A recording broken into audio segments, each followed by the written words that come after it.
You have graduated and got your very first job as a software developer.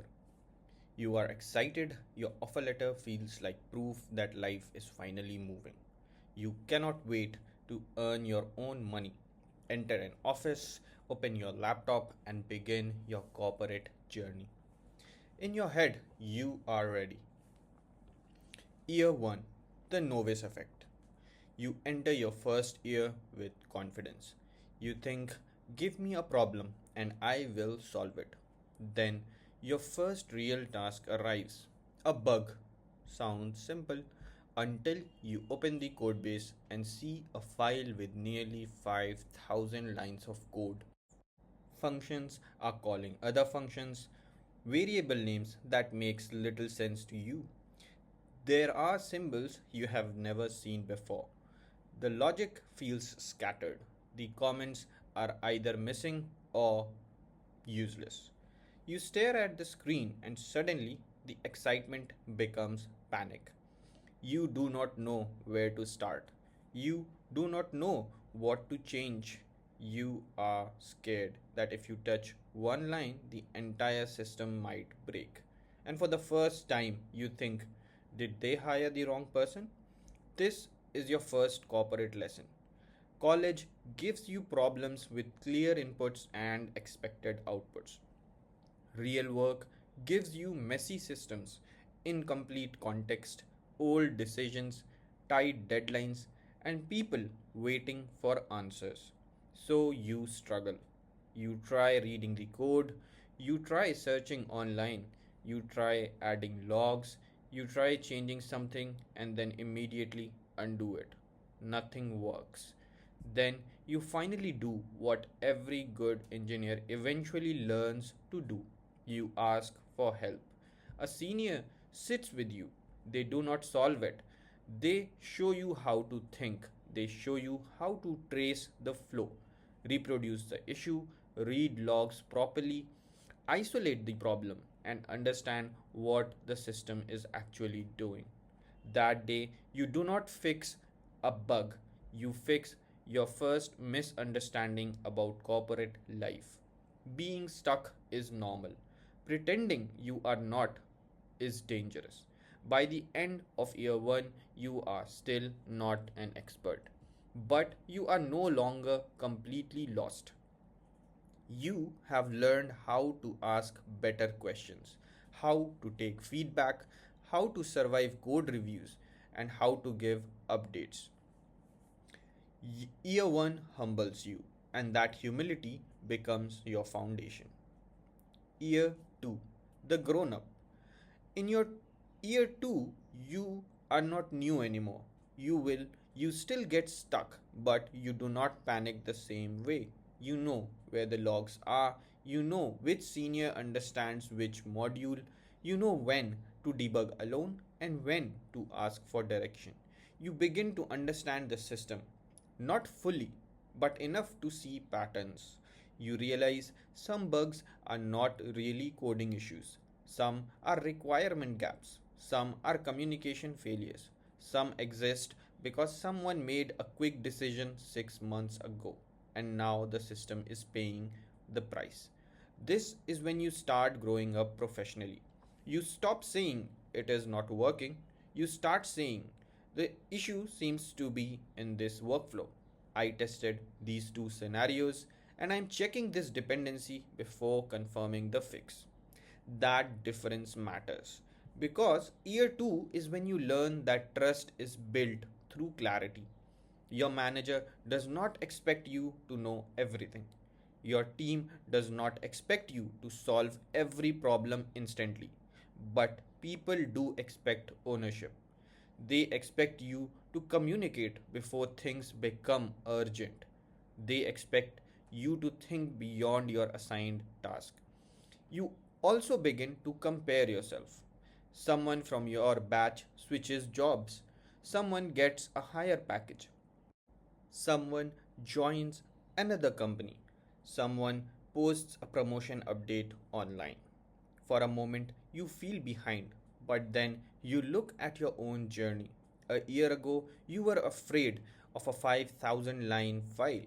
Now, You can open a code base, trace an issue, ask the right people, and move a task forward. That is growth.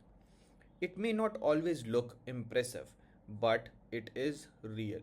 Year 2 teaches you maturity.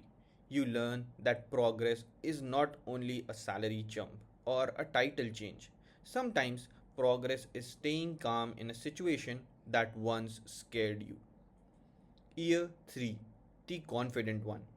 By year 3, something changes. People start coming to you.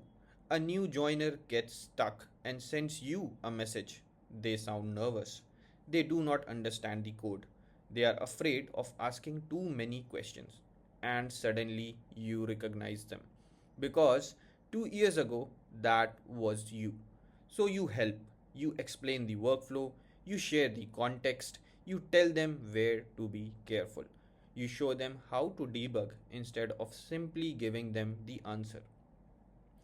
And while explaining it to them, you realize something important. You know more than you thought. This is where you become dependable. Not perfect, dependable. There is a difference. Perfect means you never make mistakes. Dependable means people know you will take responsibility, communicate clearly, and not disappear when things get difficult. You start noticing problems before they become serious. A bug keeps repeating, and instead of fixing it for the fifth time, you ask, why does this keep happening? A process is slowing the team down, and you suggest a better way. A requirement sounds unclear, and you raise the concern before the development begins. This is where you stop behaving like someone who only completes tasks. You begin thinking like someone responsible for outcomes. But confidence also brings a new question. What next? You are comfortable now. You understand the project, people trust you, work feels manageable. And that is exactly why you start feeling restless. Because comfort is useful, but it can also become a ceiling. You update your resume, you revise your fundamentals, you practice explaining your work, you start interviewing. Some interviews go bad, you forget answers, you over explain, you under explain.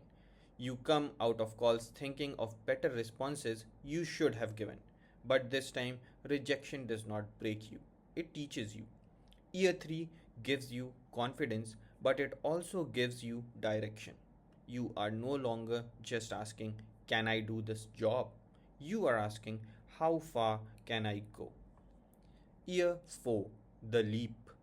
Year 4 begins with a decision to switch organizations. You make your very first switch.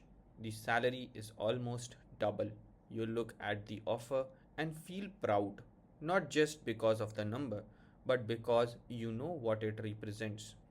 It represents every late evening you spent debugging, every awkward question you forced yourself to ask, every code review comment you accepted, every production issue that made your heart race. Every moment you doubted yourself but continued anyway. You put in your papers, you give in your notice period, people congratulate you, some say you are lucky, but you know the truth. Luck may open a door, but preparation helps you walk through it. Then you join the new company, and suddenly you are new again. New code bases, new people, new culture, and new expectations. For a brief moment, it feels like year one all over again. But this time, you are different. You know how to learn. This is your advantage. You do not rush to prove yourself on day one. You observe, you ask precise questions, you understand the business context, you learn who makes decisions, how teams communicate, where the real problems are, and what quality means in this new environment. You now lead a small group of engineers yourself.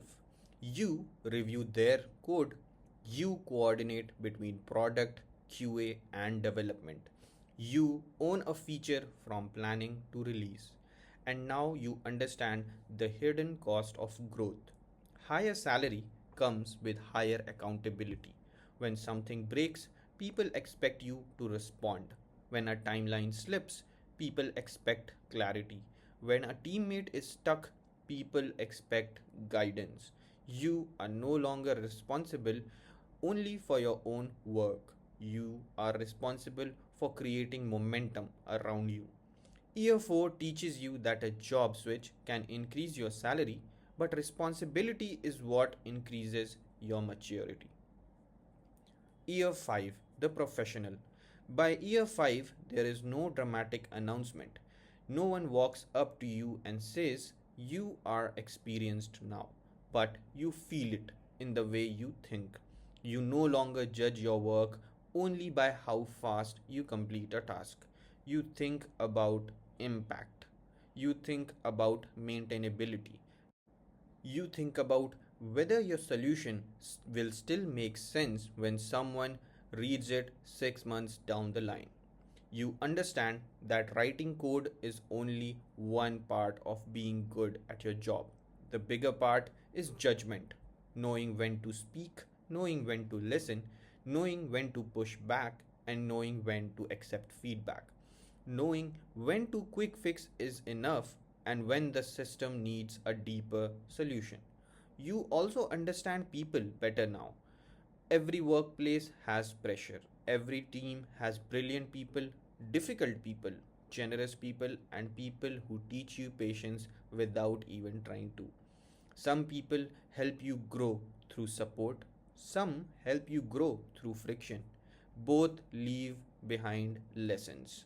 In year 5, you look back at your first year self, the one staring at the 5,000 line file, wondering if they were good enough, and you feel gratitude for the seniors who helped you when you had nothing to offer, for the teammates who shared context, for the managers who trusted you before you trusted yourself, for juniors who made you realize how far you had come, for the failures that humbled you, for the pressure that shaped you, for the uncertainty that forced you to grow.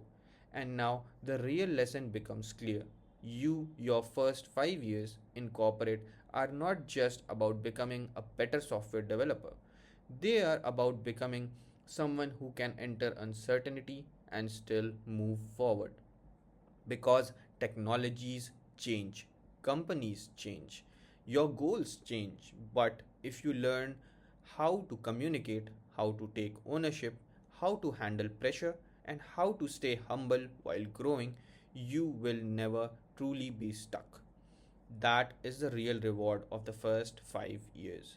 Not the first salary, not the first switch, not even the 2x package. The real reward is the quiet confidence that says, "I may not know the answer today, but I know how to find it." And once you have that, your career stops feeling like something happening to you.